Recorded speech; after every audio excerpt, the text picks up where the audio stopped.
मैं आभारी हूँ श्रीमती सोनिया गांधी जी की, जिन्होंने ये फैसला लिया और प्रदेश में मुझे यहाँ की कमान समझकर भेजा। मैं उनको विश्वास दिलाकर आई हूँ कि मैडम, आपके निर्देश के अनुसार हम सब काम करेंगे, एकजुट होकर काम करेंगे और हिमाचल प्रदेश में कांग्रेस की सरकार को लाकर आपकी झोली में देंगे। ऐसा मैंने उनसे वायदा किया है। मुझे पूर्ण विश्वास है कि जिस तरीके से हमने पिछले उपचुनाव जीते, मंडी पार्लियामेंट्री एक बहुत बड़ा चुनाव था जिसमें हमने जीत हासिल की, 3 हमारे और उपचुनाव हुए उसमें भी हमने जीत हासिल की।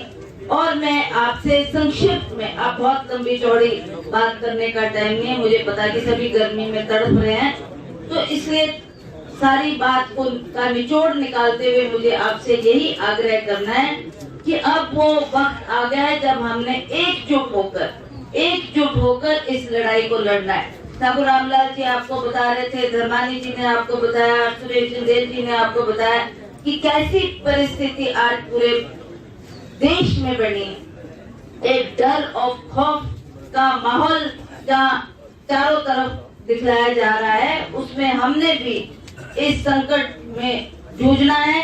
जैसा आप जानते हैं कि प्रधानमंत्री अपने आप को समझते हैं कि मैं सर्वासर्वी और आज जैसा मैं आदेश दूंगा ऐसा ही किया जाएगा। उनके आदेश पर ही आज चाहे सीबीआई काम कर रही है, चाहे ईडी काम कर रही है, और इन्होंने ये काम बहुत पहले शुरू कर दिया था जब ये सत्ता में आए थे। और आज हमारी प्रधान कांग्रेस की श्रीमती सोनिया गांधी और राहुल गांधी को भी नहीं बख्श रहे, उनके ऊपर भी इन्होंने ईडी का केस चलाया है, जिसमें कल भी उनको पेश होना पड़ा, आज भी उनकी वहाँ पर पेशी है। तो उस बात को ध्यान में रखते हुए आज हमने जो ये प्रदर्शन बाहर सड़कों पे करना है, वो उसके लिए हम सभी एकजुट होकर सड़कों पे उतरेंगे और ये कहेंगे कि प्रधानमंत्री की ये जो नीतियां हैं, ये लोगों को कुचलने की, दबाने की और लोगों की आवाज बंद करने की जो इन नीतियों के खिलाफ हमने एक प्रदर्शन करना है और उसी को हम करने जा रहे हैं। बात है, आप सब जानते हैं कि अब चुनाव बहुत नजदीक है।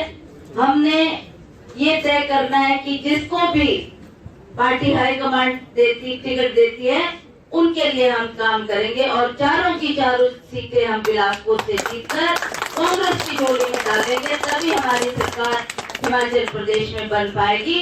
और मैं आपको एक बात और भी बढ़ाना चाहती हूँ कि सोनिया गांधी जी ने ये कहा था कि मुझे आशा ही हिमाचल प्रदेश से है कि हिमाचल प्रदेश से हम शुरुआत करेंगे।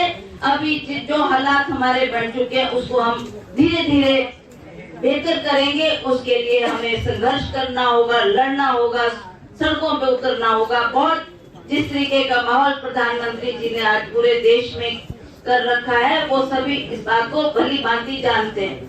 यही प्रधानमंत्री जो बार बार कहते थे मैं बेरोजगारी को दूर करूंगा, 2 करोड़ बच्चों को 1 साल में रोजगार प्रदान करूंगा।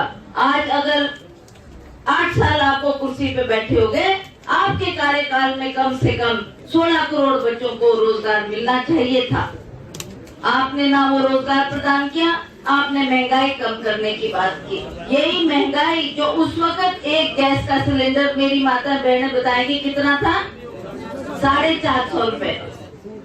इन्होंने 2 मंत्री केंद्र से लाए, एक हमारी सुषमा स्वराज जी थी, एक हमारी स्मृति ईरानी थी। कहा आप महिला हैं, आप लोगों में ऐसा भाषण देगी कि पहले आप इस गैस के सिलेंडर को धूपबत्ती जलाकर मत्था टेक कर फिर आप वोट डालने जाएगी। इतनी हाय तौबा मचाई कि इतनी महंगाई है। और प्रधानमंत्री ने स्वयं कहा कि अगर मैं प्रधानमंत्री बनता हूँ तो मैं आपको महंगाई कम करके भी दूंगा और आपकी बेरोजगारी भी दूर करके दूंगा।